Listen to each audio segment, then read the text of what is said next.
नमस्कार, news point लेकर हाजिर हूं मैं राजीव। दोस्तों, इजराइल और ईरान के बीच लड़ाई अब ऐसे मोड़ पर पहुंचती हुई दिख रही है जहां ईरान इजराइल पर भारी पड़ रहा है और शायद अकेला भी, क्योंकि अमेरिका की तरफ से इजराइल को निराशा मिली है और इस मोड़ से इजराइल की वापसी क्या संभव होगी, ये बड़ा सवाल अब नेतन्याहू के सामने खड़ा हो गया है। क्योंकि गजा पर लगातार हमलों में जिस तरह मासूम बच्चों और आम नागरिकों को निशाना बनाया गया है, उस पर भी नेतन्याहू को दुनिया को हिसाब देना पड़ेगा और बताना पड़ेगा कि फिलिस्तीन पर हमास के नाम पर हमला, ईरान पर परमाणु हथियार के नाम पर हमला, खुलेआम ईरान के सुप्रीम लीडर खामनेई को मारने की धमकी, आखिर ये किस किस्म की तबाही नेतन्याहू दुनिया में मचाना चाहते हैं। नेतन्याहू के साथ ट्रंप पर भी सवाल उठ रहे हैं और इसीलिए अब डोनाल्ड ट्रंप ने तो बड़ी चालाकी से 2 हफ्तों का वक्त मांग लिया है कि ईरान का क्या करना है, इस पर हम 15 दिन बाद फैसला करेंगे। यानी ट्रंप की बातों पर यकीन करें तो 15 दिन तक अमेरिका शांत रहेगा। हालांकि अमेरिका का इतिहास बताता है कि युद्ध के मामले में उस पर भरोसा नहीं किया जा सकता, मगर इस बार अंतरराष्ट्रीय बिरादरी का भी दबाव है और ईरान के साथ रूस और चीन जैसी शक्तियां खड़ी हो गई हैं, तो ट्रंप भी मनमानी करने से पहले सोचेंगे। इधर ईरान ने फिर ऐसे हमले इजराइल पर किए हैं जिसमें कहा जा रहा है कि उसका एयर डिफेंस सिस्टम यानी आयरन डोम भी बिखरता हुआ दिख रहा है। आयरन डोम को इस बार ऐसी मिसाइलों का सामना करना पड़ रहा है जैसा उसने शायद ही पहले कभी किया हो। खामनेई तो पहले ही इजराइल और अमेरिका को अल्टीमेटम दे चुके हैं और अब ईरान के राष्ट्रपति मसूद पेजेश्कियन ने एक्स पर लिखा है कि हमने हमेशा से ही शांति और सौहार्द की पेशकश की है। ये इनका लिखना है, कहना है एक्स पे कि हमने हमेशा से ही शांति और सौहार्द की पेशकश की है। राष्ट्रपति मसूद पेजेश्कियन ने यह भी कहा कि मौजूदा परिस्थितियों में इस युद्ध को समाप्त करने का एकमात्र रास्ता यही है कि बिना किसी शर्त के दुश्मन हमला रोके और यहूदी आतंकवादियों के कारनामों को हमेशा के लिए समाप्त करने की गारंटी दी जाए। उन्होंने यह भी कहा कि अगर ऐसा नहीं होता है तो फिर दुश्मन के प्रति हमारी प्रतिक्रिया अधिक कठोर होगी और उसको इस बात का पछतावा होगा।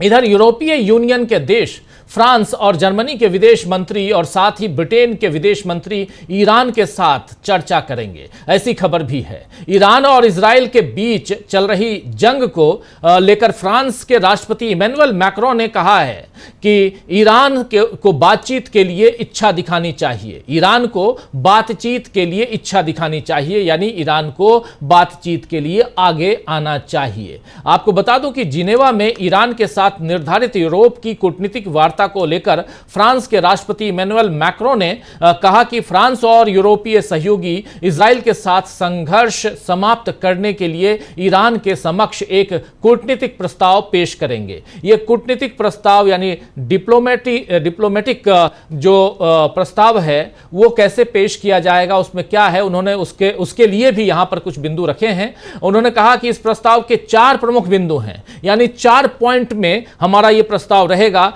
पहला पॉइंट ये कि संयुक्त राष्ट्र परमाणु एजेंसी IAEA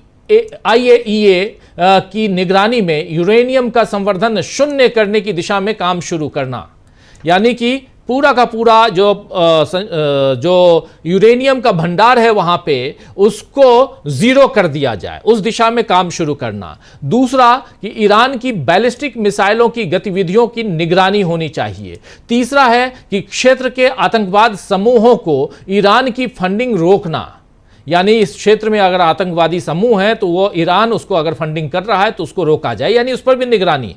और चौथा, ईरानी जेलों में बंद विदेशी नागरिकों और बंधकों को मुक्त करना। ये 4 पॉइंट यहां पर इमैनुअल मैक्रोन ने रखे हैं। अब देखना होगा कि ईरान इस प्रस्ताव पर राजी होता है या नहीं। हालांकि ईरान और यूरोप के बीच अगर यह कूटनीतिक समझौता हो जाता है तब इजराइल और अमेरिका ही एक तरफ रह जाएंगे, यानी ये दोनों अलग थलग पड़ जाएंगे अगर ये इधर नहीं आते हैं। ब्रिटेन, फ्रांस, जर्मनी, ब्रिटेन के साथ नहीं आते हैं, क्योंकि फिर फ्रांस, जर्मनी, ब्रिटेन, इटली सब ईरान पर हमले रोकने के लिए इजराइल को कहेंगे।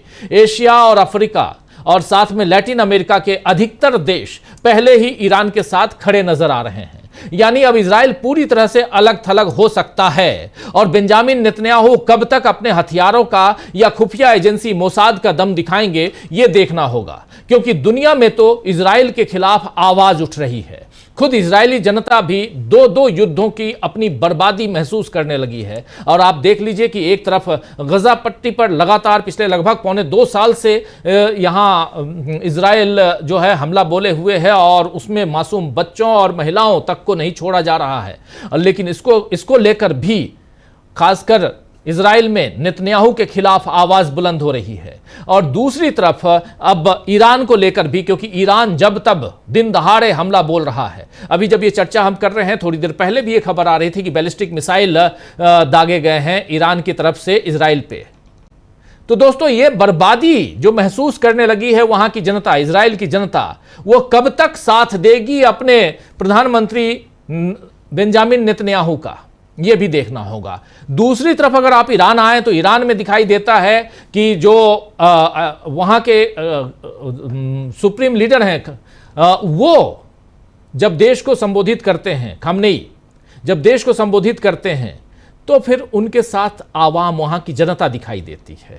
दो देशों के बीच कॉन्फ्लिक्ट और दोनों देशों के बीच जनता की बात अगर की जाए, वहां की आबादी, आवाम की बात की जाए, तो वो साफ दिखता है कि एक देश में ईरान के साथ वहां की जनता दिखाई दे रही है, इजराइल की जनता अपने देश के लीडर के साथ दिखाई नहीं दे रही है।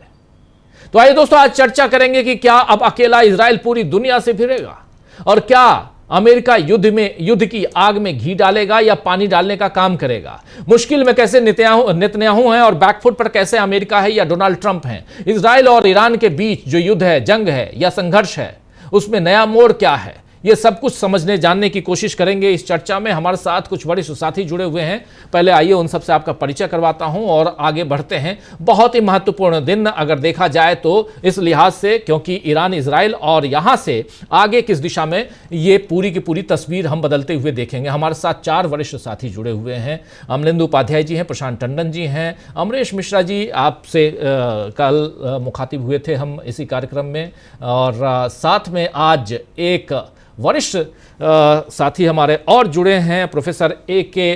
पाशा साहब हैं हमारे साथ, और सबसे बड़ी चीज़ की अहमद कमाल पाशा साहब और मिडिल ईस्ट के एक्सपर्ट हैं, जानकार हैं इनसे बेहतर, और अमरीश जी तो हैं ही। प्रशांत टंडन जी लगातार इन तमाम मसलों पे जानकारी हम आप तक पहुंचाते हैं। आप चारों का स्वागत इस्तकबाल है। स्वागत इस्तकबाल आप तमाम दोस्त साथी शुभचिंतक आप सबका, जो अब तक जुड़ चुके हैं उनका भी, जो जुड़ने वाले हैं उनका भी। सीधे आना चाहता हूं अमरीश मिश्रा जी आपके पास। आज जो अभी थोड़ा बहुत मैं रख रहा था, जो कुछ हुआ है, जो डेवलपमेंट है, उसमें एक तो अमेरिका से डेवलपमेंट है कि ट्रंप साहब को अभी 15 दिन यानी 2 सप्ताह का समय चाहिए। वह रहेंगे भी साथ में या नहीं रहेंगे, क्या होगा क्या नहीं होगा, हालांकि उन पर भरोसा नहीं होता है। कभी कुछ बोलते हैं, कभी कुछ बोलते हैं, इसलिए इस पर विश्लेषण जरूरी है। और दूसरी तरफ इजराइल यहां क्या लगता है कहां फंसा हुआ है, या ईरान बुरी तरह फंसा हुआ है। इजराइल का कहना है, अगर पश्चिमी अखबारों को देखा जाए, उधर की मीडिया को देखा जाए, तो उनका कहना है कि मोसाद वहां के इजराइल के चप्पे चप्पे में पहुंचा हुआ है, और माफी चाहूंगा ईरान के चप्पे चप्पे में है, और इसलिए ईरान को दिक्कत हो रही है, इजराइल वहां मजे ले रहा है। कितनी सच्चाई है अमरीश मिश्रा जी? जी धन्यवाद। फिर से मैं आपके चैनल पे ये बात आधिकारिक तौर पे घोषणा करना चाहता हूं कि इजराइल जंग हार गया है। अभी देखिए जो बमबारी हुई है, इतनी भयंकर हुई है, हाइफा में जो कुछ बचा कुचा था वो उड़ गया है। एकदम मैं ठंडे दिमाग से आपको बता रहा हूं, तेल अवीव के बड़े हिस्से में जो पलायन शुरू हो गया था वो दुगना हो गया है। उसके बाद बीर शीबा में फिर से हमला हुआ है। आज सुबह माइक्रोसॉफ्ट की बिल्डिंग पे हमला हुआ था। उसके पहले वाइजमैन इंस्टीट्यूट पूरा उड़ा दिया गया। इजराइल बहुत बड़ा देश नहीं है, लोगों को गुमान नहीं है इस बात का। 70 लाख का देश है। एक एयरपोर्ट है इंटरनेशनल, बेन गुरियन, उसका उसका एक, देखिए चक्कर क्या है, इजराइल की जो इंडस्ट्रीज हैं वो दुनिया में इन्वेस्ट करती हैं। इजराइल का अपना जो पैसा है वो पूरी दुनिया में घूमता है, इसलिए लोगों को इजराइल का दबदबा है। इजराइल देश कोई मजबूत देश नहीं रहा है, कभी नहीं रहा है। ये तो एक इनका अपना एक वो था, और ये गाजा और जो वेस्ट बैंक के लोगों को, इन लोगों को दबा के अरब से 6 डे वॉर जीत ली। उसके बाद 1973 में ऑलमोस्ट हार गए थे, फिर उसको अपनी जीत बताने लगे। अभी जो ईरान ने किया है, जो आईसीबीएम, जो हाइपरसोनिक मिसाइल जो गेम चेंजर मैक 15 मैक 17 की स्पीड पे सेजिल, फतेह वन, खुर्रम शहर, ये जो लगी हैं, ईरान ने तसव्वुर नहीं किया था, इसने कभी सोचा नहीं था कि इस तरह से होगा। और ईरान ने ही, ये इजराइल ने ही नहीं, सॉरी, इजराइल ने नहीं सोचा था, इजराइल ने ही नहीं, ये पूरे पश्चिम की हार है, अमेरिका की हार है। अमेरिका, पश्चिम, इजराइल, ये सब कोल्ड वॉर की थिंकिंग में थे कि हमारे पास जबरदस्त जहाज हैं, हमारे पास जबरदस्त हथियार हैं। वो जमाना चला गया। अभी इस समय ईरान के पास वायुसेना नहीं है उतनी मजबूत, लेकिन उसके पास ड्रोन्स हैं, उसके पास आईसीबीएम है। जब एक इंटरकॉन्टिनेंटल बैलिस्टिक मिसाइल यमन के पास, यमन जो सबसे गरीब देश पूरे ये अरब वर्ल्ड का सबसे गरीब देश है, उसने अमेरिका को हरा दिया, अमेरिका को संधि करनी पड़ी। उसने बेन गुरियन एयरपोर्ट पहले ही बंद कर दिया था, और मार मार के मिसाइल, यही 1000-2000 किलोमीटर की रेंज वाली। भारत के पास वैसी मिसाइल नहीं है, आपको पता है, यहाँ ही नहीं है। ये पूरा जो एक स्ट्रेटेजिक थिंकिंग जो ईरान और ईरान के साथ जो रेवोल्यूशनरी आइडियोलॉजी जुड़ी है, जो क्रांतिकारी आइडियोलॉजी जुड़ी है, जिसका ये कहना है कि मिडिल ईस्ट में, जो मैं सिंपली एक्सप्लेन कर दूं, एंटी इंपीरियलिस्ट, एंटी कॉलोनियल, इसका सिंपल कहना है कि मिडिल ईस्ट में अमेरिका, इजराइल का कोई स्थान नहीं। ये पूरी जो आइडियोलॉजी है, ये 45 साल से ये लोग सोच रहे थे, 45 साल से इन लोगों की स्ट्रेटेजिक थिंकिंग थी कि मिसाइल्स की दुनिया आने वाली है, आ गई है। और आप सोचिए कितनी अजीब बात है राजीव, कि जिसको साइंस और टेक्नोलॉजी का सेंटर माना जाता है वेस्ट, वो चूक गया। और ईरान, जिसको बैकवर्ड कहा जाता है, रिलीजियस कहा जाता है, ये कहा जाता है, वो कहा जाता है, वो आगे चला गया। उसने मिसाइलें ऐसी बना दी कि कोई आज उसका जवाब ही नहीं है, और वो रोज का रोज बढ़ता चला जा रहा है। अभी आप बिलीव नहीं करेंगे जो तबाही हुई है इस समय इजराइल में, ये बाप बाप कर रहे हैं। और आपने नेतन्याहू को सुना, वो कह रहा है कि कीमत तो चुकानी पड़ती है, मेरे बेटे की शादी नहीं हो रही। इस तरह की थिंकिंग सोचिए, महा एरोगेंट, वेस्टर्नाइज जो एरोगेंस है। उसके बाद ट्रम्प कह रहे हैं 2 हफ्ते का टाइम दीजिए। ये कभी सुना आपने? युद्ध सर पे है और आदमी कहे 2 हफ्ते का टाइम हमें चाहिए। यूरोप को आप देखिए, जो ये जो शर्तें लेके आई, हास्यास्पद है। इन शर्तों को तो कभी कोई मानेगा ही नहीं। और अगर ईरान ने अब एक गेम के तहत इसको किया कि चलो कुछ चीजें हम मानते हैं, कुछ चीजें हमारी तुम मानो, तो यूरोप को ये अलग कर देगा। और उसके बाद जैसे आपने कहा, इजराइल अमेरिका अकेले रह जाएंगे। ईरान के पास वो कूटनीति भी है, क्योंकि ये लोग सोच रहे थे कि हमने एक झटके में ईरान की मिलिट्री लीडरशिप साफ कर दी, डिप्लोमेटिक लीडरशिप साफ कर दी, हमने उसके खिलाड़ी तक मार दिए। आप सोचिए, भारत पे अगर कोई हमला हो तो टारगेट करके कोई नीरज चोपड़ा को मारे, उस तरह का काम ईरान ने किया, ये इजराइल ने किया था ईरान पे। गोल्ड मेडलिस्ट मारे थे। और ये सब करने के बाद, और इस बल पे के मोसाद के लोग वहां घुसे हुए हैं और ईरान में विद्रोह करा देंगे। कहां विद्रोह हो रहा है यार, क्यों झूठ बोल रहे हो? वहां पर जनता अपने सरकार के साथ है, वो खामनेई साहब के साथ है, वो उस आइडियोलॉजी के साथ है जो ईरान की आइडियोलॉजी है। और इस समय ईरान ने पूरा इनिशिएटिव ले लिया। इजराइल में पता क्या हो रहा है? इजराइल में जनता सड़क पे आई और उसने कहा, we are sorry, Iran stop the war, we are sorry. ये वहां की जनता बोल रही है। आप देखिए वीडियो इस समय सोशल मीडिया पे ऐसे चल रहे हैं। तो ये देखिए राजीव जी, ओपनिंग रिमार्क्स में। जी जी जी, बिल्कुल बिल्कुल। दोबारा आता हूं अमरीश जी आपके पास। हमारे साथ सुनील शुक्ला जी भी जुड़ गए हैं। सुनील जी, आपका स्वागत है इस कार्यक्रम में।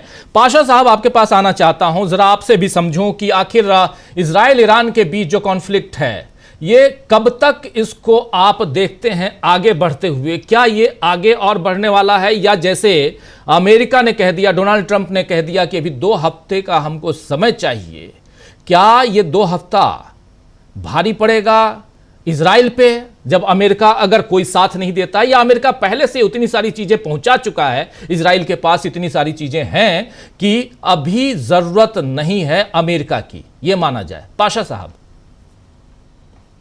धन्यवाद राजीव जी, मुझे निमंत्रण देने के लिए।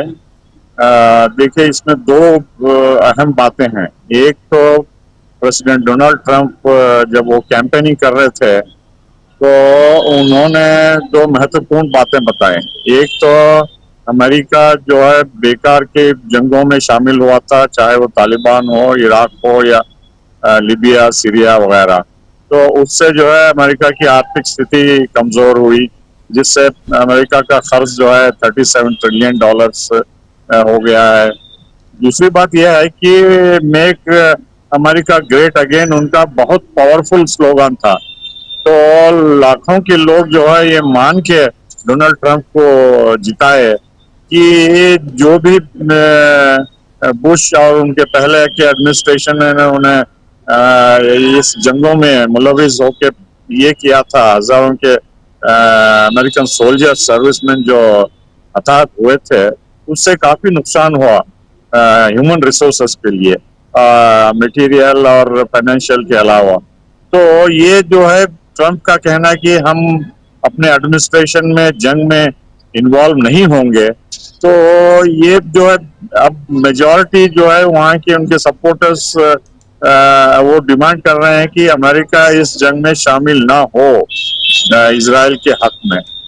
तो ये हमें ध्यान में रखना चाहिए। और उसके अलावा जो काउंटर फोर्स है डोनाल्ड ट्रंप के ऊपर, वो ये है कि डीप स्टेट जो अमेरिका में माना जाता है, उसमें नियोकॉन्स हैं। वो समझते हैं कि 21वीं सदी जो है अमेरिका की है और अमेरिका हेजेमॉन बन के रहेगा, सुपर पावर बन के रहेगा, और जो भी चैलेंज करता है उसको खदेड़ना है, चाहे वो रूस हो या चीन हो या कोई ब्रिक्स हो। जी, उसके बाद डीप स्टेट में जो है ये मिलिट्री इंडस्ट्रियल कॉम्प्लेक्स भी है, जो हथियार बेच बेच के मुनाफा कमाते हैं। उसके साथ वॉल स्ट्रीट है, जो शेयर बाजार में उथल पथल मैनिपुलेट करके फॉरवर्ड ट्रेडिंग करते हैं। उसके बाद सबसे अहम बात यह है कि अमेरिका में जो जूइश लॉबी है, एपेक जिसको कहते हैं, तो ये भी काफी पावरफुल हैं। और ये इनके अलावा जो भी लोग ट्रंप को पैसे दिए हैं बड़े पैमाने पे इलेक्शन में, जैसा इलॉन मस्क ने $300 मिलियन के करीब, और एपेक $100 मिलियन के करीब। उसके बाद जो है यहूदी जो बिलियनियर्स हैं, उन्होंने भी काफी पैसा इस इलेक्शन में लगाया। तो इन सब को मद्देनजर रखते हुए, ध्यान में रखते हुए, हमें ये सोचना है कि डोनाल्ड ट्रंप इतनी आसानी से जो है इस जंग में इन्वॉल्व होंगे। हालांकि प्रेशर है दोनों तरफ से, लेकिन किसका प्रेशर के अंडर वो ज्यादा आते हैं वो देखना होगा अगले 2 हफ्ते में, जो उन्होंने टाइम लिया है, जो आपने जिक्र किया, इसलिए कि बातचीत के लिए जो है उन्होंने कुछ विंडो खोला है जिनीवा में। ब्रिटेन और यूरोपियन यूनियन इराक के फॉरेन मिनिस्टर कर रहे हैं, जो कि बहुत बड़ी बात है। ईरान पे जब हमला हो रहा है हर दिन इजराइल का, तो ईरान बातचीत के लिए तैयार है। जो अमेरिका से पहले 4 राउंड किया था ओमान में और रोम में, जिसके बाद जिसके 5वां राउंड जो होना था ओमान, उसके पहले ईरान ने हमला कर दिया फ्राइडे को, लास्ट फ्राइडे को। तो ईरान जो है अपना फ्लेक्सिबिलिटी बताया है बातचीत में, और इसको मेरे ख्याल से बहुत महत्वपूर्ण जगह मिलनी चाहिए। तो 2 और चीजें हैं, एक कि अमेरिका इस डीप स्टेट और जूविश लॉबी और इजराइल के दबाव में आके जो है सोच रहे हैं कि किस तरीके से ईरान पे हमला अगर करना है तो कैसे किया जाए। 2 चीजें अहम बात हुई हैं। एक तो उनका सबसे बड़ा अड्डा जो कतार में है, जो सेंट्रल कमांड माना जाता है, वहाँ उनके कई 100 फाइटर बॉम्बर्स रहते हैं, उनको धीरे धीरे करके हटा लिया गया है। दूसरी बात है कि 5th फ्लीट जो यूएस नेवी की बहरीन में है, उनके जो जहाज हैं वहां से भी हटा लिए गए हैं दूर, ताकि जो जवाबी हमला ईरान करेगा उसको बचाने के लिए। और तीसरा महत्वपूर्ण डिस्कनेक्ट हो गए हैं पाशा साहब, लेकिन बहुत इंपॉर्टेंट जानकारी यहां दे रहे थे। दोबारा जुड़ेंगे तो उनसे और हम बात करेंगे, लेकिन जल्दी से आते हैं प्रशांत टंडन जी आपके पास। प्रशांत जी, इसको कैसे देखा जाए, अमेरिका का पीछे हटना? क्या अमेरिका या डोनाल्ड ट्रंप यहां बैकफुट पे हैं, या यहां अपने आप को एक सेफ गार्ड में ले जाकर थोड़ा सोच विचार करने की गुंजाइश यहां बनाना चाहते हैं? ऐसा है, क्योंकि अभी तक तो बड़े उतावले नजर आ रहे थे डोनाल्ड ट्रंप। तो उतावलापन उनका जब तक था जब तक वो कनाडा में थे, G7 में। जैसे ही वो वॉशिंगटन पहुंचे तो थर्मामीटर थोड़ा सा उनका टेम्परेचर डाउन हो गया, क्योंकि तब उनको डोमेस्टिक पॉलिटिक्स का कंपल्सन समझ में आए। और अगर मैं नेतन्याहू और मोदी जी के हवाले से कहूं, जिस तरीके से ट्रंप बार बार सीज फायर का दावा करते हैं, 15 बार कर चुके हैं, नेतन्याहू को मज़ार में छोड़ के चले गए, तो अच्छे दोस्त तो नहीं है ट्रंप। उनको कहा जाता है माय डियर फ्रेंड, तो वो दोस्त अच्छे नहीं हैं। दोस्तों के साथ वो उनका बर्ताव ठीक नहीं है। और दूसरी बात देखिए, कल भी हमने चर्चा की थी, अमरीश जी ने भी इसकी चर्चा की थी, आज अखबारों में छपा कि जो डोमेस्टिक कंपल्शन है, खासकर उनकी जो जो मेगा कंस्टिट्यूंसी है, मेक अमेरिका ग्रेट अगेन, ये वहाँ का बजरंग दल है और उसका सपोर्ट उनको जो है वो काफ़ी मायने रखता है। कंजर्वेटिव उनकी रिपब्लिकन पार्टी में दो फाड़ हैं, आधे लोग उधर हैं, आधे लोग ईरान के से युद्ध नहीं चाहते फिलहाल। लेकिन जो 100% जो उनके ऊपर दबाव है, वो दबाव मेगा कंस्टिट्यूंसी का है और वो मेगा अलायंस उनको नहीं इजाज़त दे रहा है कि आप जाओ, क्योंकि वही जैसे अभी पाशा साहब भी जिक्र कर रहे थे कि ट्रम्प इसी प्रॉमिस में आए थे, वो इडियोटिक पॉलिसी थी। दूसरे की देखिए, आप अगर ईरान को आज जो अमरीश जी ने बताया, ईरान ने जो आज हमले किए हैं इसराइल पे, उसने ऑक्युपाइड टेरिटरी पे हमले किए हैं, उसने हमले किए हैं आज तेल अवीव पे, हाइफा पे, बीरशिबा पे, निगेव पे, और ये बड़े हमले हैं। और आप सोचिए राजीव जी, ईरान की कैपेबिलिटी देखिए, इतने 30 सालों के सैंक्शन के बाद ईरान से जो मिसाइल चलती है, मान लीजिए तेहरान से कोई मिसाइल चलती है तेल अवीव के लिए जी, वो 1900 किलोमीटर का, 1900 किलोमीटर का फासला तय करती है। इराक, जॉर्डन, सीरिया को क्रॉस करती है, उनके एयर स्पेस को, उसके बाद तेल अवीव में गिरती है। और वो क्लस्टर बम्स हैं, हवा में 7 किलोमीटर पहले वो फट जाते हैं और 8 किलोमीटर के रेडियस में वो छोटे छोटे 3-3 किलो के वॉरहेड्स गिरते हैं।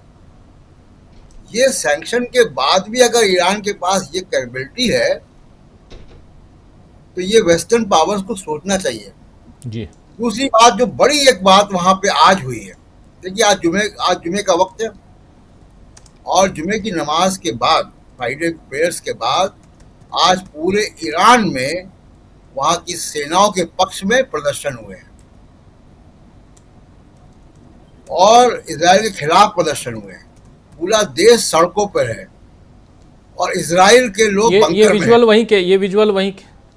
जी, ये कुंभ शहर जहां से जुड़े थे प्रोफेसर कल जमीर साहब जुड़े थे, उन्होंने भेजा है। ये देखिए, ये आज की तस्वीर है, कुंभ शहर की है, जो तेहरान से लगभग 100 किलोमीटर की दूरी पे है। तो पूरे ईरान में आज सड़कों पे पूरा देश आया और इजराइल के लोग बार बार सायरन बज रहे हैं। जब हम लोग बात कर रहे हैं तब भी सायरन बज रहे हैं, वहाँ पे जी सायरन बज रहे हैं। लोग बंकरों में हैं, जिनके पास बंकर की सुविधा नहीं है वो अंडरग्राउंड मेट्रो स्टेशन में सो रहे हैं। तो ये स्थिति इजराइल की है इस वक्त। तो अमेरिका के सामने कंपल्शन है।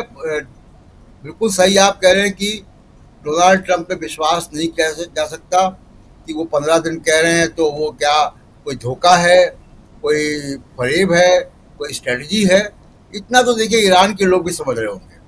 और एक बहुत बड़ी चीज़ और ईरान में हो गई है इस बीच, जब धमकियां उनको व्यक्तिगत मारने की आई, ट्रंप की तरफ से भी और नेतन्याहू की तरफ से भी, तब वहाँ पे सुप्रीम लीडर का सक्सेशन, यानी उनका उत्तराधिकारी कौन होगा, उसके 5 लेवल तक बातें हो गई हैं, नाम आ गए। तो सक्सेशन ईरान में तय हो गया है। तो पावर वैक्यूम नहीं होगा। ये देर हो गई। अब अगर तुरंत करना था तो कर सकते थे। और जैसा मैंने कल कहा था राजीव जी, अगर रिजीम चेंज ही मकसद था तो रिजीम चेंज में इजराइल आगे करके अगर आपने बढ़ाया है तो आपने वहाँ पे जो रूलिंग इस्टेब्लिशमेंट है उसकी ताकत बढ़ा दी, डोमेस्टिक फ्रंट पे भी और इंटरनेशनली भी। जो ये अब्राहम अकॉर्ड वाले कंट्री हैं, वो उनके सत्ता के लोग तो भले ही वो इजराइल के साथ चले जाएं, उनकी आवाम नहीं जाएगी कभी भी। तो मिडिल ईस्ट में बड़ा एक अलग तरीके का माहौल है।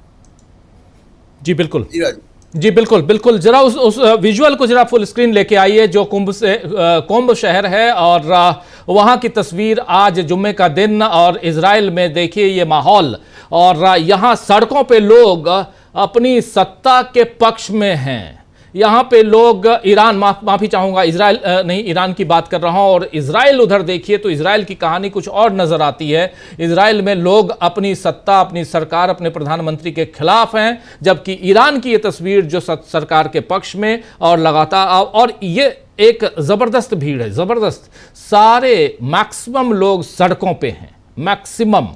इससे आप समझ सकते हैं कि ईरान का मोराल वहाँ के लोगों के कारण, वहाँ की आवाम के कारण कितना बढ़ा हुआ है, ये साफ दिखाई देता है। कोई भय नहीं, कोई डर नहीं, और साफ साफ सड़कों पे लोग हैं। और जो सेंटर पॉइंट है जिसको लेकर पूरा बवाल मचाया गया, यानी फोर्दो पहाड़ियों के बीच का, और वहीं पर यूरेनियम का संवर्धन, और उसी को लेकर, उसी के बारे में कह के ये सब कुछ किया गया, लेकिन उसके पीछे की कहानी सत्ता परिवर्तन है। और ये बात भी खुलकर नेतन्याहू ने, उनके विदेश मंत्री ने, रक्षा मंत्री ने ये बातें कह दी हैं, और अमेरिका भी यही चाहता है। और इतना ही नहीं, आज की तारीख में आप खुले तौर पे कह रहे हैं कि हम उनको मारना चाहते हैं, हम आयतुल्ला अली खamenei को मारना चाहते हैं। ये कौन सी राजनीति है, या कौन सा, किस युद्ध में ये बात होती है? हम लोग किस युग में जी रहे हैं, ये भी एक बड़ा सवाल आता है। जबकि यूनाइटेड नेशन में बहुत सारे सवालों का जवाब आपको, अगर युद्ध में जाते हैं तो उससे पहले देना होता है, आपको बताना होता है कि हम अपनी रक्षा के नाम पर लड़ रहे हैं। अमेरिका किस नाम पर लड़ने की यहां कोशिश कर रहा है? क्या ईरान आज दुनिया के लिए, यहां ईरान जो है वो दुनिया के लिए दुश्मन बन गया है? क्या ईरान के पास परमाणु बम है, या ये उसी हाल में आप लेके जा रहे हैं जैसे इराक को लेके गए थे? लेकिन इराक की बात तब की बात और आज की बात, ये 2025 है।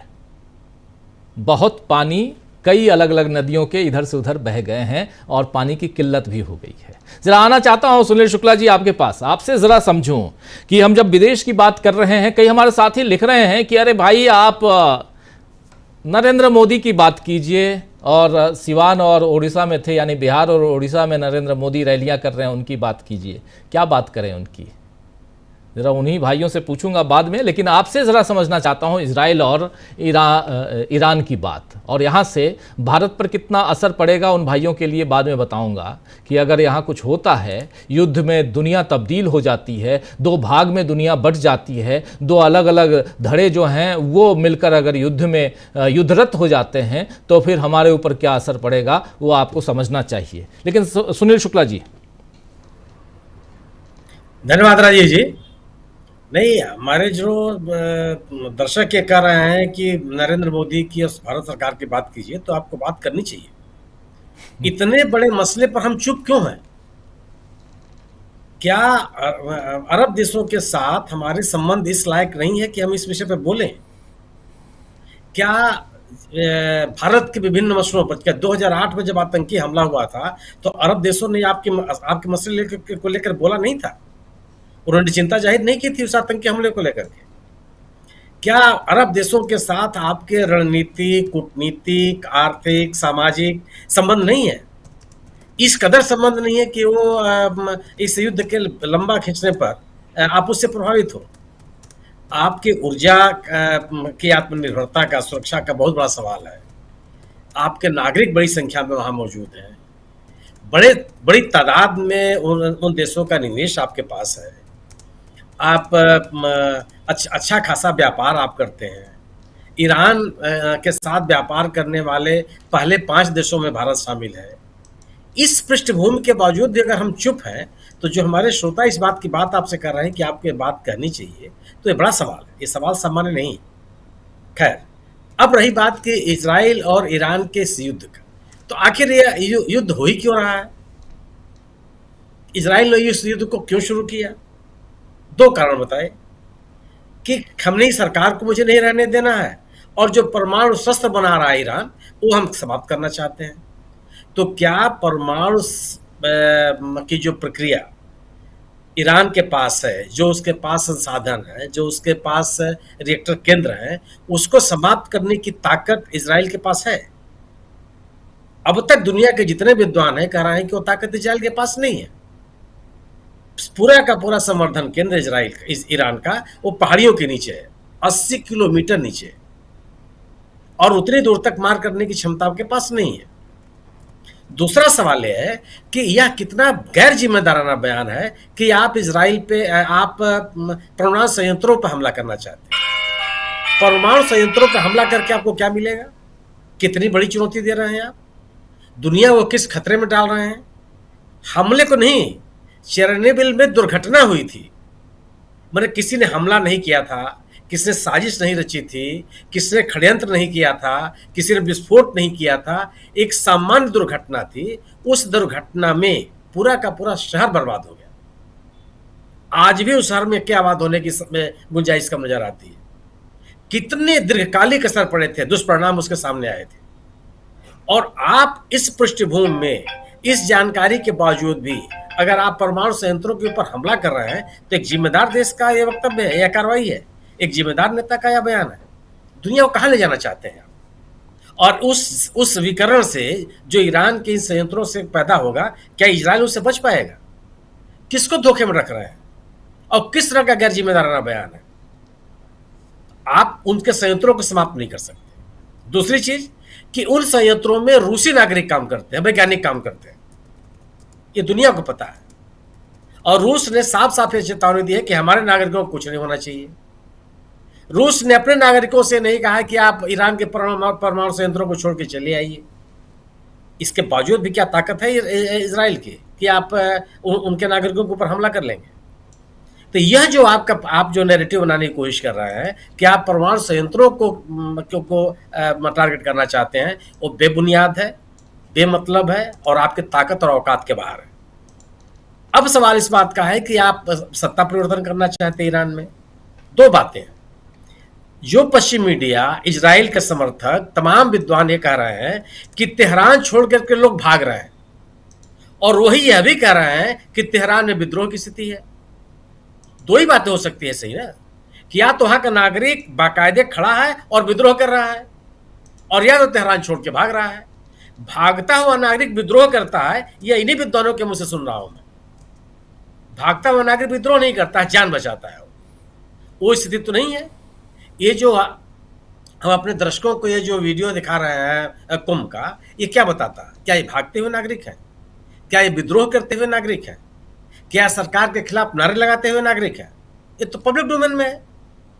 तो ये जो एक भ्रम फैलाने की कोशिश की जा रही है, जो कि तेहरान में एक तरह का विद्रोह है खेमनी सरकार के खिलाफ, वो बेबुनियाद है। बल्कि यह तो तोहमत जानी चाहिए पश्चिमी देशों के खिलाफ, अमेरिका के खिलाफ और इजराइल के खिलाफ, कि एक अलोकप्रिय सरकार को के पक्ष में पूरे ईरान को उन्होंने खड़ा कर दिया। वहाँ अलोकप्रिय सरकार थी, वहाँ बिल्कुल सरकार के खिलाफ नाराजगी है, वो बहुत लोकप्रिय सरकार नहीं है। इस सरकार के काम करने के तौर तरीकों को लेकर के ईरान में बार बार ईरान के नागरिकों ने आपत्तियां उठाई हैं, इसकी आलोचना हुई है, लेकिन आज पूरा का पूरा ईरान उनके पीछे खड़ा हो गया। एक नैरेटिव चलाने की कोशिश की जा रही है कि कुर्द के विद्रोही इनके खिलाफ हैं और वो अपना अलग राज्य चाहते हैं। कहाँ दिखाई पड़ गया इनको? किसने इनको कहाँ दिखा दिया? यह भी एक अलग तरह का नैरेटिव है। दो बातें ही आपकी सही हो सकती है, या तो तेहरान और कुर्द छोड़ करके लोग भाग रहे हैं इजराइल के हमले से, और या वहां विद्रोह की स्थिति है। दोनों बातें सही नहीं हो सकती। और चूंकि वहां का नागरिक भाग नहीं रहा है, वो सरकार के साथ खड़ा है, तो आपके रिजीम परिवर्तन का जो नारा है वो भी आपको नहीं हासिल होने वाला है। और ईरान का नागरिक क्यों चाहेगा कि इसको बदल करके, इस सत्ता को परिवर्तित करके इजराइल के हवाले कर दिया जाए पूरे की पूरे ईरान को? किस देश का नागरिक सोचता है? और क्या अरब देश भी एक कमजोर ईरान और एक मजबूत इजराइल चाहेंगे? बिल्कुल मैं मान के चलता हूं कि अरब देशों में ईरान को लेकर के बहुत बड़ा समर्थन नहीं है। बहुत सारे देश हैं जो ईरान को पसंद नहीं करते। इस पृष्ठभूमि के बावजूद क्या एक मजबूत इजराइल अरब देश स्वीकार कर सकते हैं? एक ऐसा इजराइल जो ईरान जैसे देश को कमजोर कर दे, ध्वस्त कर दे, मटिया मेट कर दे, वह अरब देश स्वीकार कर लेंगे? जितनी मेरी समझ है वो कोई भी अरब देश इसको स्वीकार नहीं करेगा। ईरान को अपना दुश्मन मानने के बावजूद ईरान के मौजूदगी में कम से कम उनकी भी मौजूदगी बची हुई है। लेकिन इजराइल तो बिल्कुल इस चीज को नहीं चाहेगा, और ये सब हसरत देख चुके हैं। इन्होंने सीरिया को देखा है, इन्होंने इराक को देखा है, इन्होंने लीबिया को देखा है, इन्होंने बगल में शाही अफगानिस्तान को देखा है, इन्होंने यमन को देखा है। सबका अतीत सबके सामने है। तो आखिर इस लड़ाई से मिलना क्या है? इजराइल हासिल क्या कर लेगा? दुनिया के पैमाने पर जो आप नैरेटिव बनाना चाहते हैं वो बन नहीं पा रहा है। अगर आप ये कहते हैं कि ईरान परमाणु शस्त्र बना रहा है, परमाणु बम बना रहा है, तो ईरान के जितने भी परमाणु के कार्यक्रम हैं वो तो इंटरनेशनल एटॉमिक एनर्जी एजेंसी की देखरेख में चल रहे हैं। उससे उस जो नॉन प्रोलिफरेशन ट्रीटी है उसका दस्तखत करने वाला है ईरान। इजराइल तो नहीं किया। सब कुछ ईरान की गतिविधियां इंटरनेशनल एटॉमिक एनर्जी एजेंसी के माध्यम से चल रही हैं। उसने वैज्ञानिक उपलब्ध कराए हैं, उसने अपनी देखरेख में यूरेनियम उपलब्ध कराया है। उस एजेंसी ने ईरान को 300 किलोग्राम यूरेनियम रखने का अधिकार दिया है। उस एजेंसी ने 60% संवर्धन का अधिकार ईरान को दिया हुआ है।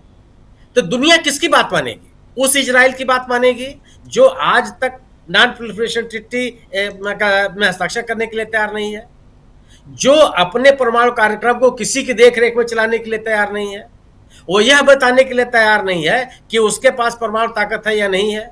कोई अंतर्राष्ट्रीय संगठन, कोई भी अंतर्राष्ट्रीय संस्था उसकी जांच पड़ताल नहीं करेगी। लोग किसकी बात मानेंगे? और जो मानवता की बात, ये नेतन्याहू जो यह कह रहे हैं कि इस युद्ध के नाते कितना बड़ा नुकसान मेरा हुआ है, और नुकसान क्या है? उनको अपने बेटे की शादी टालनी पड़ी। शर्म नहीं आती इस तरह की बात करने में इनको? और दुनिया से अपील करने चले हैं कि लोग इनके साथ खड़े हो जाए। एक तरफ पूरा का पूरा गाजा बर्बाद हो गया, नवजात शिशु मारे गए, अस्पतालों में भर्ती मरीज मारे गए, भुखमरी के कगार पे खड़े हुए लोग शरणार्थी शिविरों में मारे गए, राहत सामग्री ले रहे लाइनों में खड़े हुए लोग मारे गए। उस बर्बादी के पीछे वो अपने लड़के की शादी को टालने को अपना नुकसान बता रहा, और लोग, दुनिया के लोग मान जाएंगे। अगर दुनिया इस कगार में पहुंच गई है तो फिर तो कुछ भी हो सकता है। मेरा अपना मानना है कि आज भी इस दुनिया में संवेदनाएं बची हुई है, और इजराइल जो कर रहा है उसको अंतर्राष्ट्रीय स्वीकृति नहीं मिल सकती। अब सवाल इस बात का है कि क्या अमेरिका इस युद्ध में शामिल होगा? तो क्या आज शामिल नहीं है? जो मारक क्षमता इजराइल दिखा रहा है, क्या वह बिना अमेरिकियों की उपस्थिति के हो रही है? क्या आज इजराइल में अमेरिकी नागरिक मौजूद नहीं है? 2, 4, 10, 15, 20 नहीं, हजारों की संख्या, जो उनके पूरे के पूरे सुरक्षा तंत्र को चला रहे हैं, उनके विभिन्न संस्थाओं को चला रहे हैं, उनकी सेना को चला रहे हैं, उनकिया को चला रहे हैं, अमेरिकी नागरिक मौजूद है वहां। तो यह कहना बेमानी है कि इजराइल के पीछे अमेरिका मौजूद नहीं, कायदे से मौजूद है और अपनी ताकत के साथ मौजूद है।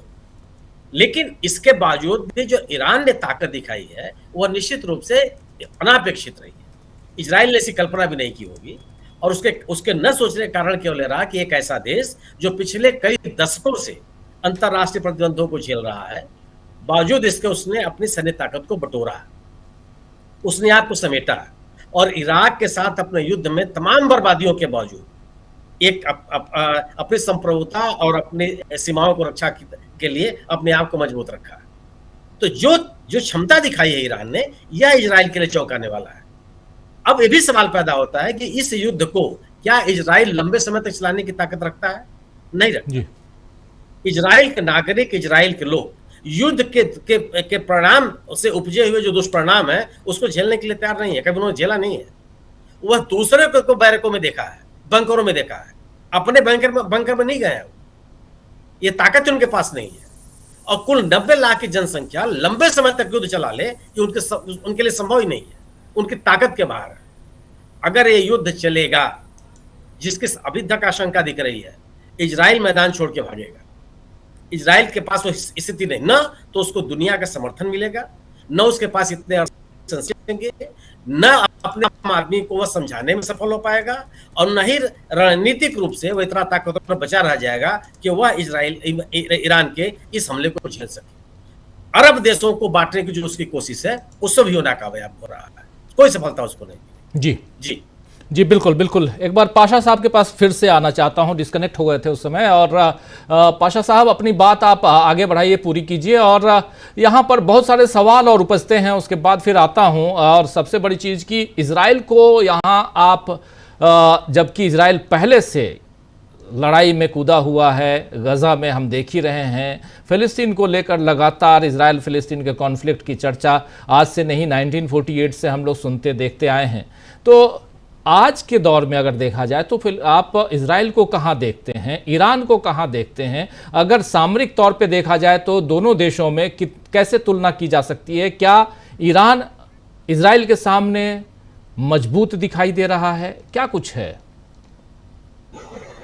जी, धन्यवाद। मैं माफी चाहता हूं, मुझे पता ही नहीं चला कि मेरा कनेक्शन कब डिस्कनेक्ट हो गया, मैं कितना बोल पाया। लेकिन आपका सवाल जो है बहुत महत्वपूर्ण है। पहले मैं इजराइल की तरफ रुख करता हूं।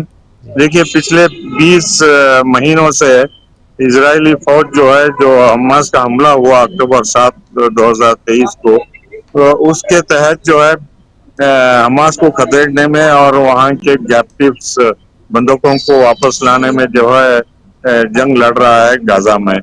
तो अभी सफलता में नहीं मिली। उससे जो भी परिणाम हुए, तो इसमें 3 है। एक तो जो रिजर्विस्ट वहां भेजे गए थे, वो ज्यादा तादाद में पूछ रहे हैं कि हमें 5, 6, 7, 10 बार भेजा गया गाजा को कब्जा करने के लिए और वापस बुला लिया गया। और हमारे लोग मारे जा रहे हैं, जख्मी हो रहे हैं हजारों की तादाद में। 50,000 से ज्यादा जख्मी हुए हैं ये गाजा, सिर्फ गाजा में। तो और वहाँ जो है, जो रिजर्व फोर्स गए हैं, उसकी वजह से जो है कई स्मॉल स्केल इंडस्ट्रीज और ऑफिसर्स, दफ्तरों में जो काम करते हैं लोग, वो बंद पड़े हैं। और तीसरी बात यह है कि जो एक्सपोर्ट्स इंडस्ट्रीज थी, उसके लिए भी जो काम करते थे लोग, वो भी अब फौज में भर्ती हैं, रिजर्व फौज में। तकरीबन 3 लाख लोग जो इस तरीके से इकोनॉमी को सपोर्ट करते थे। तो एक्सपोर्ट्स का भी काफी भारी नुकसान हुआ है। और जो लोग नॉर्दर्न इजराइल में वहां से भाग के निकले हैं हिजबुल्लाह के अटैक से, और जो गाजा के बॉर्डर से भी जो वहां रहना नहीं चाहते हैं इसलिए कि दोबारा हमास का हमला होता है, ये सब टेम्पररी अकोमोडेशन, होटल्स पे, दोस्तों के पास गवर्नमेंट अकोमोडेशन में रह रहे हैं।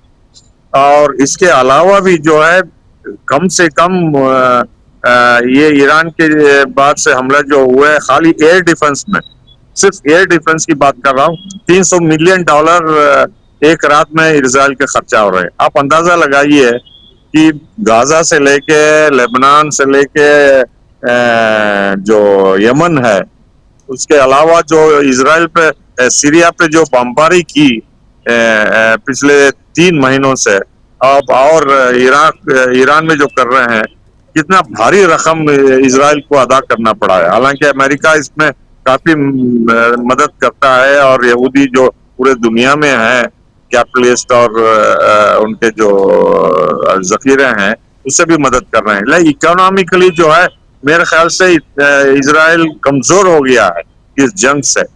लोगों को बताना नहीं चाहते हैं, लेकिन जो अगर मूडीज हैं, जो भी रेटिंग करते हैं इजराइल की, वो कम से कम हो गई है। और उनका फॉरेन एक्सचेंज जखीरा बिल्कुल कम हो गया, जैसा पाकिस्तान की हालत हो गई है। तो इकोनॉमिकली जो है काफी कमजोर हो गया है इस जंग से लगातार लड़ने में, और आगे चल के मेरे ख्याल से बहुत मुश्किल पड़ेगा। पॉलिटिकली अगर आप देखें तो हर दिन डेमोन्स्ट्रेशंस हो रहे हैं नेतन्याहू के खिलाफ। हर दिन उनके घर के पार लोग हंगर स्ट्राइक पे बैठते हैं, और माँ बाप, जो औरतें हैं, जो बंदूकों के हैं, जो जख्मी हुए हैं, वो भी इनके ऑफिस के सामने, घर के सामने प्रदर्शन करते हैं, और पार्लियामेंट के सामने, नेसेट के सामने भी। और हर सैटरडे संडे को बड़ी पैमाने पे लोग सड़कों पे उतर के आते हैं। तो जो नाराजगी है, जो लोग कहते हैं कि ओपिनियन पोल में 60% लोग जो है नेतन्याहू से नाराज हैं। और अगर इलेक्शन वो 2 महीने में, 3 महीने में बुलाते हैं, तो उनकी पार्टी बिल्कुल हार जाएगी, जिनको कोई किसी तरीके से बहुमत जो है मेजोरिटी के लिए नहीं मिलेगा। और जो एक्सट्रीमिस्ट एजेंडा ये कर रहे हैं, बेन गवीर और स्मोट्रिच के दबाव में आके, तो इजरायली जब समझ रहे हैं कि ये एक्सट्रीमिस्ट एजेंडा जो है काफी भारी पड़ रहा है, और जो सेटलर्स हैं जिनकी बैकबोन पे ये दो एक्सट्रीमिस्ट मिनिस्टर धमकी दे रहे हैं कि आप जारी रखिए गाजा की जंग, तो उसमें जो है ये ज्यादातर अब अमेरिका चले जा रहे हैं, जो वहीं से आए हुए थे। तो ये सब इकोनॉमिकली जो है, पॉलिटिकली इजराइल जो है काफी कमजोर हो गया। हालांकि ये प्रेस जो है डोमिनेट की हुई है जूइश लॉबी और अमेरिकन ग्रुप से, ये बताते नहीं। अगर आप ईरान की तरफ रुख करें, हालांकि ईरान पे लगातार सैंक्शंस थोपे गए हैं कई सालों से, और जो हमले हुए हैं मेरे ख्याल से 10 या 15% काफी भारी नुकसान हुआ ईरान को, इंफ्रास्ट्रक्चर में, न्यूक्लियर फैसिलिटीज के अलावा उनके political leadership, military leadership, nuclear scientist पे वगैरह काफी बड़ा उन्होंने त्याग दिया है इस जंग में। लेकिन जो उन्होंने तैयारी की है पिछले 20-25 सालों से, मिसाइल्स बनाने में, हाइपरसोनिक हो या बैलिस्टिक मिसाइल हो या ड्रोन्स हो या गोला बारूद हो, ये बड़े पैमाने पे करेंगे। उनको पता था कि एक ना एक दिन इजराइल हमला करने वाला है, जो कि उनको धमकी दे रहा है लगातार, और उनको ये भी आशंका है कि अमेरिका भी इजराइल को बचाने के लिए इसमें कुछ ना कुछ करेगा, अगर डायरेक्ट जमीनी हमला नहीं करा तो बमबारी भी करेंगे बोल के। तो इसलिए ये तैयार हैं इतने सारे मिसाइल्स बना के, और मेरे आंकड़ों के से पता चलता है कि कम से कम 200 फैक्ट्रीज हैं इनके, 200 से ज्यादा फैक्ट्रीज हैं पूरे विशाल ईरान में फैले हुए हैं, तबरीज से लेके बलूचिस्तान और मशाद से लेके शिराज तक, और ज्यादातर जो है 40 से 45 जो पहाड़ों में छुपे हुए हैं, जहां ये दिन रात बनाते हैं। कम से कम 8 मिसाइल्स ये एक दिन में बनाते हैं, 24 घंटे में, 3 शिफ्ट में। तो अंदाजा लगाइए जो आप उनके पास हैं, जो आंकड़े हम देख रहे हैं कि 2000 मिसाइल्स हैं उनके पास सभी मिला के, जिसमें से 400 उन्होंने अभी तक इस्तेमाल किया है। और अगर ये जंग 15 दिन 16 दिन चलती है, तो अगर 8 या 10 मिसाइल हर दिन बनाते हैं खुफिया पहाड़ों के अंदर जो फैक्ट्री छुपे हुए हैं, तो अंदाजा लगा सकते हैं कि कितने दिन ये ईरान लड़ सकता है। दूसरी बात, नेतन्याहू जो है हमला करके ये उम्मीद करते थे कि लोग जो परेशान है सैंक्शन से और आयतुल्ला रजीम, इनके एडमिनिस्ट्रेशन से, हिजाब को लेके, ज्यादती से लेके, पुलिस का रवैया सब लेके सड़कों पे आएंगे, इनका तख्ता पलट देंगे और हम आसानी से सीरिया की तरह ईरान पे कब्जा कर लेंगे बोल के। वो नाकाम हो गया है। जो खैबर के हवाला दे रहे हैं, ये 1400 साल पहले जंग हुई थी, जिसमें प्रॉफेट मोहम्मद ने अली, जो शिया लोग बहुत मानते हैं उनको भेजा था ये यहूदियों के खिलाफ जंग लड़ने के लिए, क्योंकि प्रॉफेट ने यहूदियों के साथ ये एक एग्रीमेंट किया था वहां मक्का और मदीने में, और यहूदियों ने उल्लंघन किया इसका, और उसके बाद जंग में हरा के ये यहूदियों को दूर भगा दिया गया यमन में और दूसरे इलाकों में। तो ये जो 1400 साल पहले जो घटना हुई, जंग हुई, उसका हवाला देते हुए लोग हर सड़कों पे ये जो बड़े टीवी डाल के ये बड़े शोर से बता रहे हैं आलीशान विक्ट्री हुई, हम उसी तरह इस बार भी इजराइल को हराएंगे बोल के बहुत ही प्रोपेगेंडा चल रहा है। और इसमें कम से कम हुकूमत शामिल है, ये वॉलंटरी है, स्पॉन्टेनियस है, लोगों में उत्साह है कि हम इजराइल को किसी भी हालत में हराएंगे बोल के। तो ये बहुत बड़ी बात है कि इजराइल जो एक्सपेक्ट कर रहा था कि लोग सड़कों पे आ जाएंगे, और उन्होंने जो बड़ा कारनामा किया है, क्योंकि कई बार नेतन्याहू कहा कि हम आपकी मदद करना चाहते हैं, ये आयतुल्ला हुकूमत के खिलाफ आप बगावत करिए, और अमेरिका प्रेसिडेंट भी उन्होंने कहा कि हम चाहते हैं कि वहाँ लिबरल डेमोक्रेसी हो, जैसा उन्होंने प्रॉमिस किया सद्दाम हुसैन को हटाने के बाद इराक में। तो ये ईरान की हालत है, हालांकि इकोनॉमिक पोजीशन उनकी खराब है, लेकिन चीन को जो है काफी बड़ी मात्रा में ऑयल सप्लाई करके जो है काफी उन्होंने जखीरा बनाया है, और दूसरे देशों के साथ भी वो अपने करेंसी में इस्तेमाल करके, चीन, रूस और दूसरे देशों से भी जो है अपने डॉलर की जरूरत नहीं बल्कि अपने इकोनॉमिक पोजीशन को जितना हो सके वो बचा सकें, और लोगों को भी जो है मंथली ये राशन के अलावा भी पैसे भी देते हैं। एक आदमी के फैमिली को जो है $120 देते हैं तकरीबन। तो अंदाजा लगाइए कि 90 मिलियन लोगों को इतना बड़ा सोशल वेलफेयर सिस्टम सपोर्ट करना और मिलिट्री प्रोडक्शन सपोर्ट करना, हमास को, हिजबुल्लाह को, हूतीस को, बशार अल असद को और पॉपुलर मोबिलाइजेशन फोर्स इराक में जो है उनको सब सपोर्ट करना, मतलब काफी गहराई से इन्होंने प्लानिंग की है, और जो प्लानिंग इजराइल के खिलाफ किया था आप उनको इस्तेमाल कर रहे हैं। जी बिल्कुल बिल्कुल, बहुत बहुत शुक्रिया पाशा साहब। एक बार जल्दी से अमरीश मिश्रा जी आपके पास भी आना चाहता हूं, फिर अमलेंदु जी, फिर आपके पास आता हूं।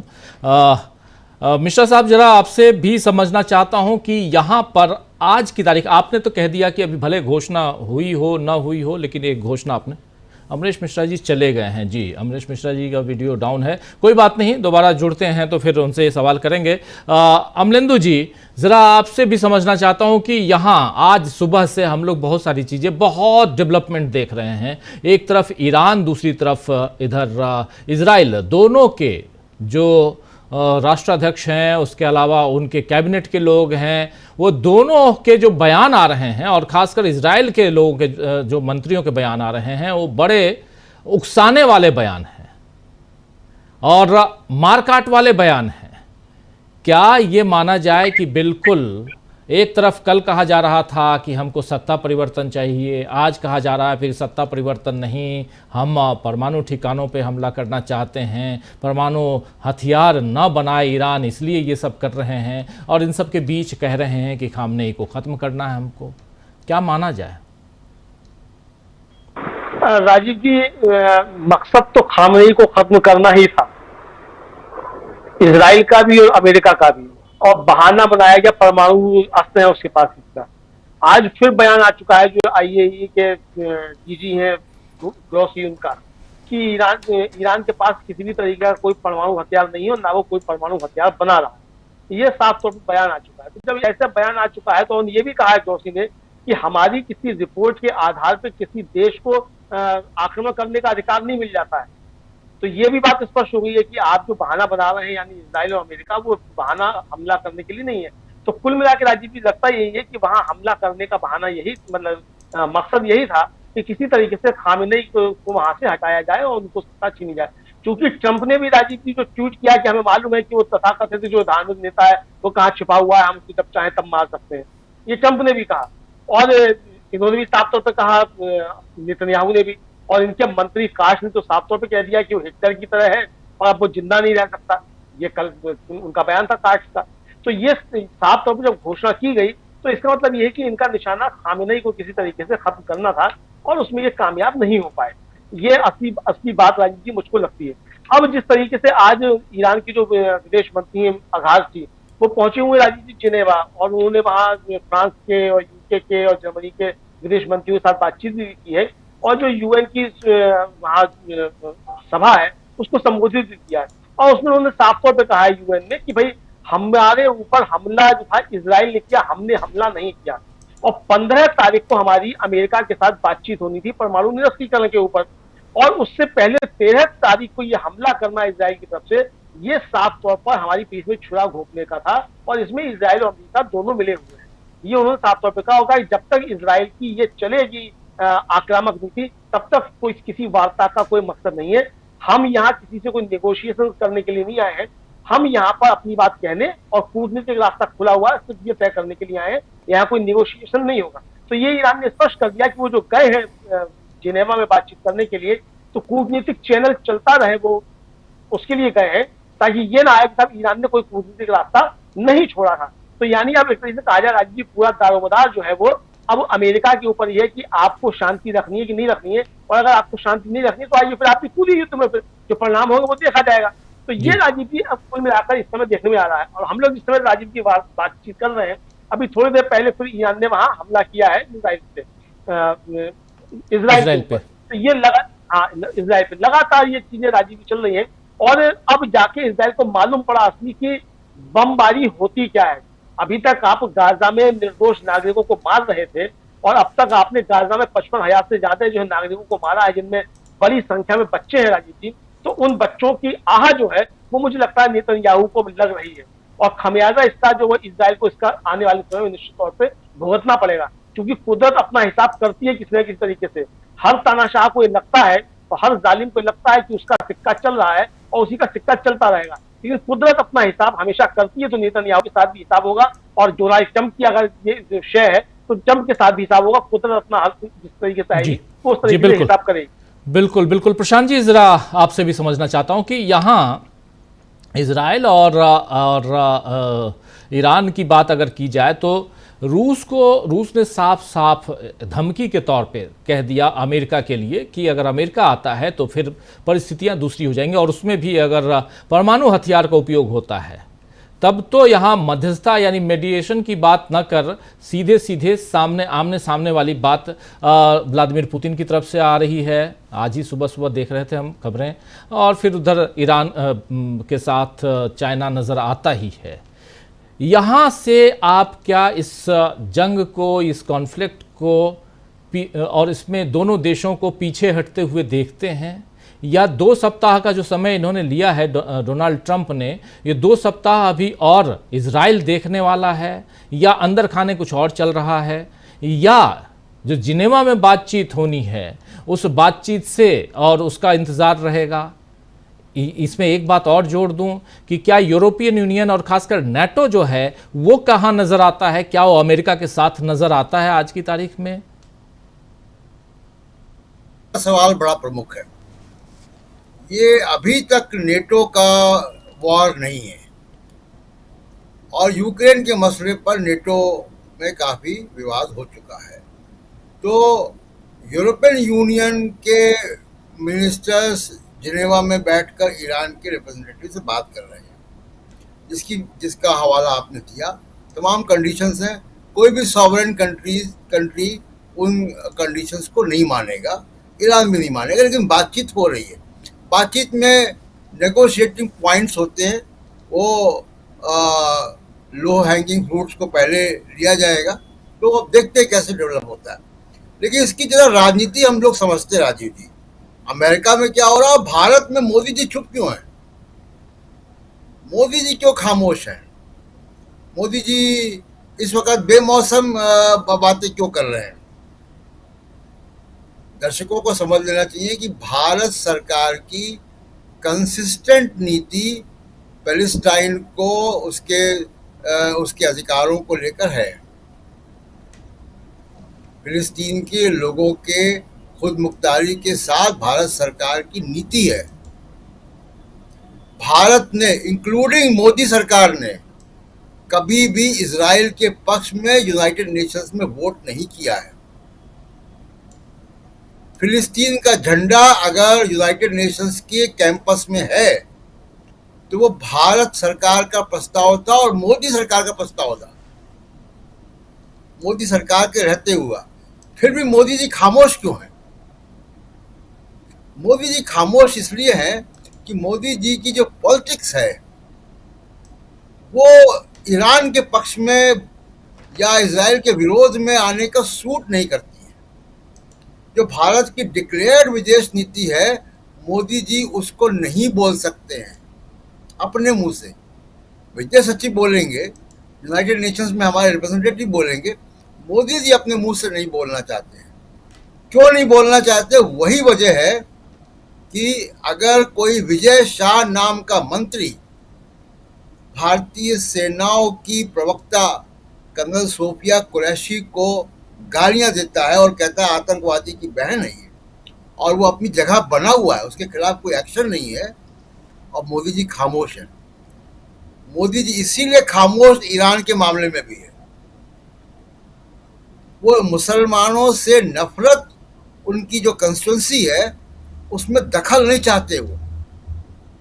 तो भारत की जो डिक्लेयर्ड विदेश नीति है उसको भी अपने मुंह से मोदी जी नहीं बोलना चाहते। अब बात करते हैं ट्रंप की। देखिए, अगले साल अमेरिका में चुनाव है। किसके चुनाव है? वहाँ के लोकसभा और वहाँ की राज्यसभा यानी सीनेट और हाउस ऑफ पीपल के। बहुत कम मेजॉरिटी पे ट्रम्प साहब हैं वहाँ पे सीनेट में, 3 की। और बड़ा क्रूशल चुनाव है, अगर सीनेट में उनकी मेजॉरिटी होती है तो कोई अपॉइंटमेंट किसी जज का नहीं कर पाएंगे, कोई अपॉइंटमेंट नहीं कर पाएंगे, उनके बजट नहीं पास होंगे, तमाम चीज़ें हैं। तो ट्रम्प साहब की एक तो पॉलिटिकल कंपल्शन ये है। दूसरा, मैंने बताया कि उनका जो मेगा सपोर्ट है, जैसे मोदी जी का एक सपोर्ट है वैसे उनका भी सपोर्ट है, उसको खोना नहीं चाहते जी। तीसरी बात, देखिए ट्रम्प की जो पर्सनालिटी है, जो आप देखते हैं, हम लोग देखते हैं रोज उनका, आज ये बयान वो बयान, वो दुनिया की डिप्लोमेसी जो है ट्विटर से चलाते हैं, वो फिक्र माइंडेड है। आज एलन मस्क से दोस्ती है, कल उससे दोस्ती नहीं है, परसों दोस्ती हो जाती है, तो फिक्र माइंडेड है उनकी पर्सनालिटी। कनाडा में कुछ कहते हैं, वापस वॉशिंगटन में लौटते हैं तो कुछ और कहते हैं। दरअसल ट्रम्प किसी भी मल्टीलेटरल ऑर्गेनाइजेशंस को, चाहे वो G7 हो, चाहे वो यूनाइटेड नेशंस हो, चाहे वो यूरोपियन यूनियन हो, उसको सफल होने देखना नहीं चाहते, उसके जरिए कोई सोल्यूशन नहीं चाहते, वो चाहते मैं सोल्यूशन दूं। इसलिए वो उनको यूरोपियन यूनियन की बातचीत समझ में नहीं आएगी, पसंद नहीं आएगी। और जो मुझे लग रहा है, जो मैं देख रहा हूँ, 15 दिन का जो समय मांगा है, वो रिसेप्शन भी हो सकता है, वो जेन्युइन भी हो सकता है, लेकिन जेडी वेंस जो काम कर रहे हैं, अब ट्रम्प एग्जिट रूट ढूंढ रहे हैं जी। यहाँ तक तो चल गए, आगे क्या किया जाए, तो उस एग्जिट रूट में कोई ना कोई एग्जिट प्लान में वो काम करेंगे। और जेडी वेंस ईरान के लोगों से भी बात कर रहे हैं। जेडी वेंस ने ही शुरुआत की थी भारत पाकिस्तान के सीज फायर की जी। तो जेडी वेंस उस काम में लगे हुए हैं कि किस तरीके से एक एग्जिट रूट, एक सेफ सम्मानजनक रूट मिल जाए, जिसमें हो सकता है कि वो जो बड़े उनके फौर्दों जैसे न्यूक्लियर फैसिलिटी, उस पर हमला ना हो, लेकिन किसी और जगह पे हमला हो। और अब इतनी बात चल चुकी है, तो ईरान ने बहुत सारे चीज़ें डिसलोकेट भी कर दी होंगी, बहुत कुछ बिल्कुल एक जगह हटा दिए होंगे, लोगों को हटा दिया होगा, जो उनकी स्ट्रेटेजिक जो की रणनीतिक चीजें होंगी, उपकरण होंगे, उनको हटा दिया होगा वहां से। तो अब सेफ एग्जिट रूट वो ढूंढ रहे हैं। ये अभी तक की राजनीति है। और एक और आखिरी बात कि भारत को भी चिंतित होना चाहिए, तमाम मुल्कों को चिंतित होना चाहिए। जिस तरीके से ईरान में वैज्ञानिक और सेना के दर्जन मारे गए, बहुत चर्चा इस बात की है ईरानी मीडिया में भी और बाहर भी, कि वो व्हाट्सएप के लोकेशंस की वजह से मारे गए। व्हाट्सएप ने हालांकि इसका खंडन किया है, लेकिन हम देख चुके हैं कि हमारे यहाँ पेगासस आ चुका था, और पेगासस ने क्या किया, व्हाट्सएप को ईरान ने ब्लॉक किया है, अपने उनके टेलीविजन पे आके कहा है कि आप इसको अनइंस्टॉल करें। तो डेटा प्राइवेसी और डेटा की लोकेशन, ये अगर हमारे सर्वर से नहीं है, बाहर के सर्वर से है, और उसको अगर इजराइल को दिया जा रहा है, ये चिंता का विषय पूरी दुनिया के लिए और भारत के लिए भी है कि व्हाट्सएप के जरिए अगर आपके बड़े सैनिक अधिकारियों और वैज्ञानिकों और ब्यूरोक्रेट्स के लोकेशन अगर जा रहे हैं और उनकी हत्याएं हो रही हैं, ये चिंता की बात भारत के लिए भी होनी चाहिए। बिल्कुल आप सही कह रहे हैं, चिंता की बात भारत के लिए होनी चाहिए, क्योंकि अगर दो देश और उसमें भी ईरान के साथ ईरान के वैज्ञानिकों और बाकी और सबसे बड़ी उसके साथ साथ कि व्हाट्सएप के जरिए, और अपने देश में पेगासस, उसकी कहानी खूब आप लोग सुन चुके हैं, उस पर बहुत सारी बातें हुई, सुनवाई चली, सब कुछ। लेकिन ये जो जासूसी है, ये जासूसी तंत्र अगर आपके मोबाइल तक पहुंचा हुआ है तो आपके लोकेशन को वो कहीं ना कहीं डिकोड कर रहा है और आप खतरे में पड़ सकते हैं। और ये ऐसा ही वहाँ हुआ, ईरान में हुआ। लेकिन ईरान संभल गया है। ईरान ने खासकर व्हाट्सएप को तमाम अपनी जनता को कहा कि व्हाट्सएप डिलीट कीजिए अपने मोबाइल से। और फिर ईरान यहाँ इस जंग में, इस संघर्ष में बहुत मुस्तैदी के साथ, चुस्ती के साथ खड़ा दिखाई देता है। सुनील शुक्ला जी, लेकिन अमेरिका कहाँ दिखाई देता है? क्यों डोनाल्ड ट्रंप साहब जो हैं उनको समय चाहिए युद्ध में। जैसा अमरीश मिश्रा जी कह रहे थे, सही बात कि युद्ध के समय आप समय मांगेंगे, इसका मतलब है कि आप हार गए। ये थोड़ा रह गया। सवाल है कि आप इस मौके पर कोई निर्णय नहीं ले पा रहे हैं, और निर्णय की स्थिति भी हार को स्वीकार करना है इस महत्वपूर्ण मसले। और आप हार क्यों नहीं स्वीकार करेंगे? अमेरिका ने ईरान के साथ परमाणु के मुद्दे पर, परमाणु निशस्त्रीकरण के मुद्दे पर एक वार्ता शुरू की। 5 दौर की वार्ता हो भी गई। आप किस तरह के व्यक्ति हैं कि छठे चरण की वार्ता का समय भी तय कर लिया और उसके बावजूद भी आपका मित्र देश उसी देश पे हमला कर दे और आप चुप रहेंगे? किस तरह की विश्वसनीयता आपके पास है? एक तरफ आप डिप्लोमेटिक चैनल से उसी देश के साथ बातचीत कर रहे हैं और दूसरी तरफ उसी देश के खिलाफ मिलिट्री एक्शन हो जाता है, और भी आपका अपना देश जो आपके रहमो करम पे जिंदा है, और आप चुप भी हैं। तो ये तो एक तरह का आपका कॉम्प्लेक्स ही है, तो इसको स्वीकार करना पड़ेगा आपको। दूसरी चीज है कि आखिर अमेरिका अगर शामिल हो जाए, मैं तो ये स्वीकार करने के लिए तैयार नहीं हूं कि आज वो शामिल नहीं है। जो कुछ भी इजराइल की तरफ से हो रहा है उससे पूरा समर्थन अमेरिका का है, चाहे उसके पास आर्थिक संसाधन हो, चाहे उसके पास सैन्य संसाधन हो, चाहे उसके पास वैज्ञानिक हो, चाहे उसके पास उसके सुरक्षा उपकरणों को चलाने वाले लोग हो, सब अमेरिकी नागरिक हैं और बड़ी तादाद में है वहां पर। तो अमेरिका भी इस युद्ध के पीछे नहीं है, या उसके लोग इसके पीछे नहीं है। निजी तौर पर मैं इसको स्वीकार नहीं करता। उसकी सेना, ये कह सकते हैं आप कि उसकी सेना अभी सामने नहीं दिख रही है, लेकिन उसके सैन्य कर्मी शामिल नहीं है, ये गलत है। इस अरब देशों में शायद कोई ऐसा देश बचा होगा जहां अमेरिका के लोग नहीं है, उनका इंस्टॉलमेंट नहीं है, इंस्टॉलेशंस नहीं है, हर जगह है। तो अमेरिका गैर हाजिर है ऐसा नहीं है, लेकिन अगर अमेरिका सीधे सीधे शामिल होता है और जो प्रतिक्रिया चीन और रूस के सामने से आ रही है, क्या उसको बर्दाश्त करने की क्षमता अमेरिका के पास है? वो अमेरिका, उसके अलावा उसको अपने डोमेस्टिक कंस्टिट्यूएंसी को भी संबोधित करना है। यह रिपब्लिकन पार्टी, यह सम्मानित ट्रंप साहब अपने पूरे चुनाव प्रचार अभियान के दौरान युद्ध को रोकने वाले राष्ट्रपति के रूप में अपने आप को स्थापित कर रहे थे। उन्होंने इराक युद्ध में इराक युद्ध में अमेरिका की भागीदारी, अफगानिस्तान में अमेरिका की भागीदारी को लेकर के जब के डेमोक्रेट्स की इन्होंने आलोचना किया और ये कहा कि इससे अमेरिका की अर्थव्यवस्था प्रभावित हुई। ये मेक अमेरिका ग्रेट अगेन की राह पर हम चलेंगे और कहीं भी दुनिया में युद्ध में हम शामिल नहीं होंगे। तो जो बात आप चिल्ला चिल्ला करके अपने मतदाताओं को बताते रहे हैं, अचानक आप यू टर्न ले लेंगे, ये इतना आसान होगा क्या? और आपके इस निर्णय के खिलाफ जो प्रतिक्रिया हो रही है, ईरान के खिलाफ इजराइल को न रोकने के आपके निर्णय के खिलाफ पूरे अमेरिका में जो लोगों के मन में नाराजगी आ रही है, सड़कों पर उतर के लोग उसका विरोध कर रहे हैं, उसका क्या होगा जी? किस दिशा में जाएंगे आप?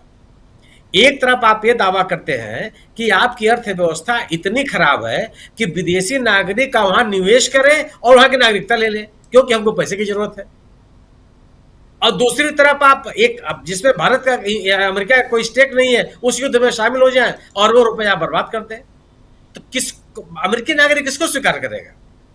और इस युद्ध में शामिल होने से अमेरिका को मिलेगा क्या? क्यों कि यह युद्ध नेतन्याहू ने अपनी राजनीतिक ताकत को बचाए रखने के लिए की है, क्योंकि जो दोनों उद्देश्य वो बता रहे हैं वो दोनों उद्देश्य उनको मिलने वाला नहीं है, यह नेतन्याहू को भी पता है।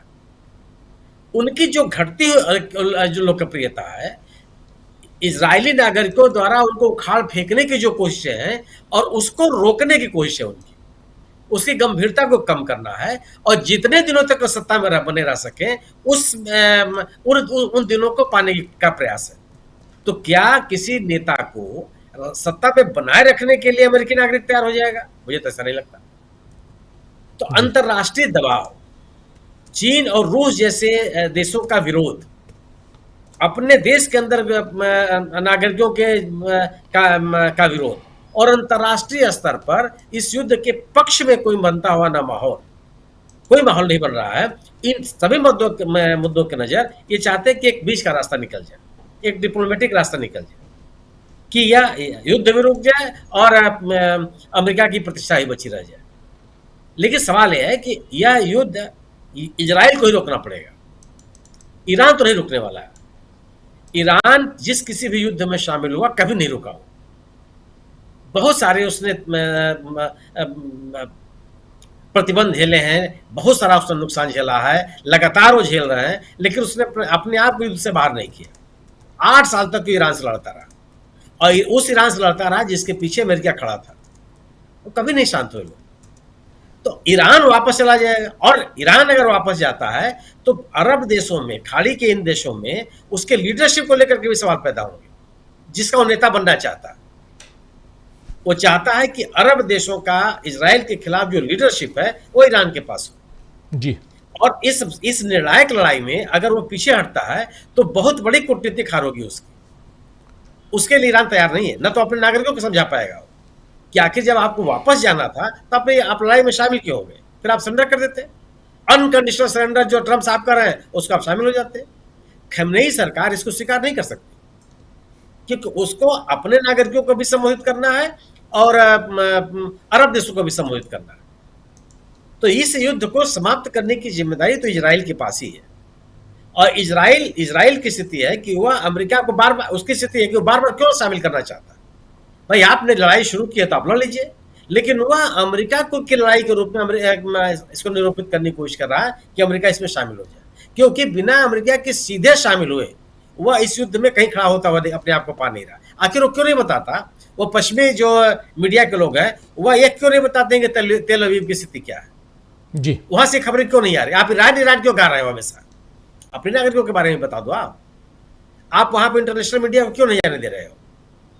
आप लोग को आपने इंटरनेट का संचालन क्यों रोक रखा है?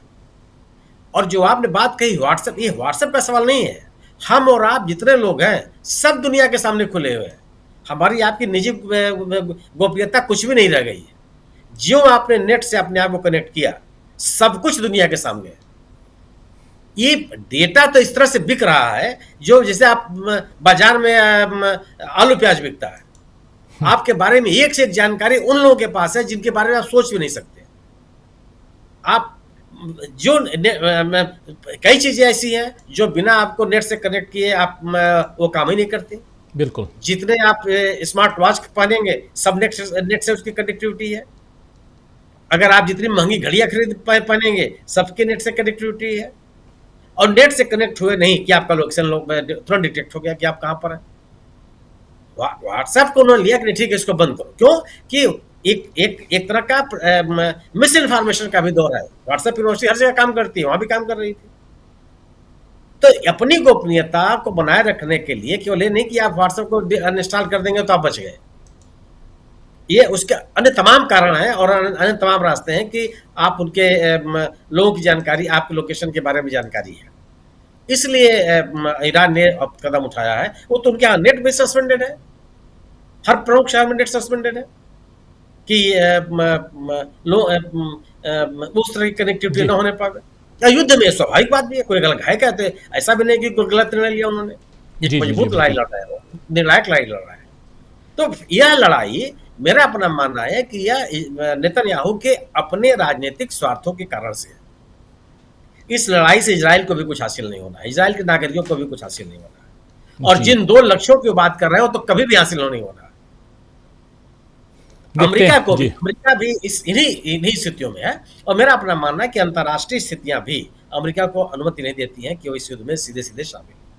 बिल्कुल जी, बिल्कुल आप सही कह रहे हैं। अमेरिका को अंतर्राष्ट्रीय स्तर पे क्या ये मान्यता मिल पाएगा कि वो इस युद्ध या इस जंग में कूदे? लेकिन अगर कूदता है तो आज की तारीख में क्या कुछ होने जा रहा है? उससे पहले आज ही व्हाइट हाउस की प्रवक्ता का जो बयान था वो बयान यही था कि अमेरिका और ख़ासकर डोनाल्ड ट्रंप को 2 सप्ताह का समय चाहिए, फिर वो सोच के बताएंगे कि इजराइल का साथ देंगे कि नहीं देंगे। और इस बीच शांति के प्रयास भी चल रहे हैं और दूसरी तरफ ईरान अपनी ताकत दिखा रहा है इजराइल के ऊपर बमबार्डिंग करके। तो ये सब कुछ है और इन सब में भारत कहाँ है, ज़रा विचार कीजिएगा। हम लोग इस पर चर्चा कर चुके हैं। प्रशांत जी आज जोड़ना चाह रहा हूँ राजीव जी जी कि जो आज हमले हुए हैं उसमें हाइफा पे भी हमला हुआ है और हाइफा पोर्ट अडानी जी का बड़ा इन्वेस्टमेंट है $1.2 बिलियन का, और एक बड़ी शिपिंग कंपनी, जो सबसे बड़ी शिपिंग कंपनी है वहाँ की, उसने अभी कंटेनर को लोड करने को सस्पेंड कर दिया है। तो हाइफा पोर्ट भी जो है वो थोड़ा चिंताजनक बात है अडानी जी के लिए भी, मोदी जी के लिए भी।